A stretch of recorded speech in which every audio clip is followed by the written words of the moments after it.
DC expander, automatic transmission. Mababa namin. Ito yung kanyang problema. Bagong modelo lang pero tumagas agad yung torque converter oil seal. Yan o, basa. Automatic transmission. Mitsubishi expander, torque converter oil seal yung papalitan namin, saka ano, crankshaft oil seal.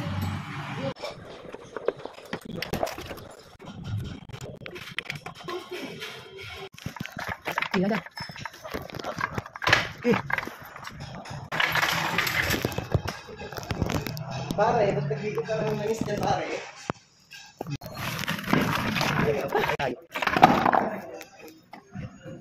Ito yung nagkaroon ng tagas, oh. Torque converter oil seal. Bagong modelo lang to pero tumagas agad.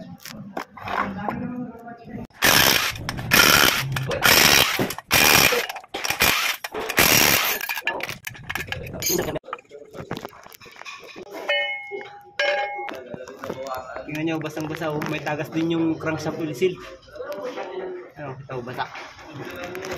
Yung flywheel nyo.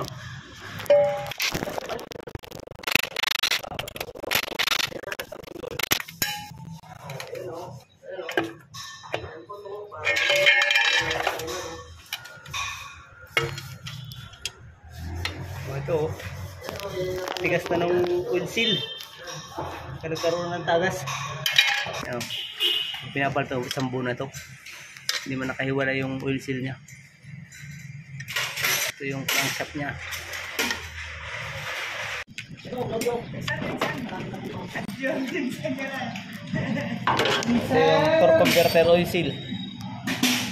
Ito lang naman, dalawa na itong papalitan. So, ito na yung mga pyesa. Oil seal. Ito yung crankshaft oil seal. Original.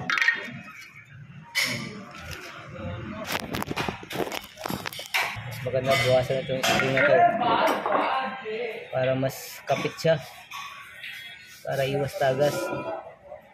Ano na, hiwa yan dito. Ano, putol yan, oh. Putulin mo lang kahit kaunti lang yan, ano. Yan, agos. Bugtong ulit. Ganyan lang, oh. Tapos, yan, oh, medyo mas malaki ang clearance niya. Ganyan lang. Para mas kapit na kapit ito sa sigunyal, oh. Para iwas tagas.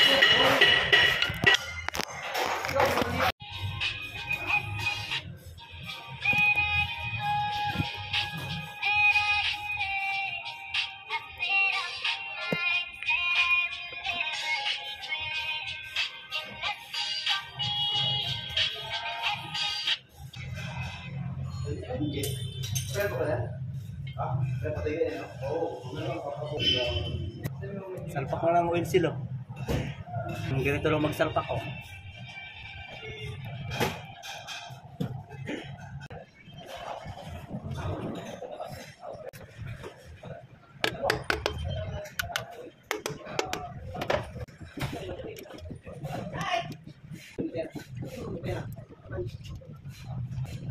Gusto niyo tapin. Kailangan ko ng clutch. Saling ko straight. Pulo ko na.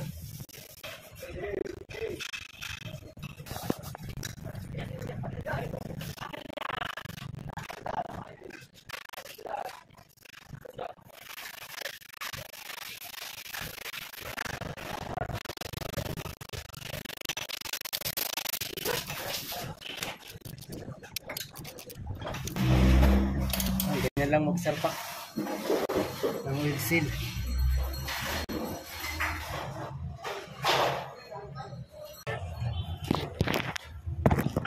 Ito yung flywheel nya. Ito yung spacer, oh.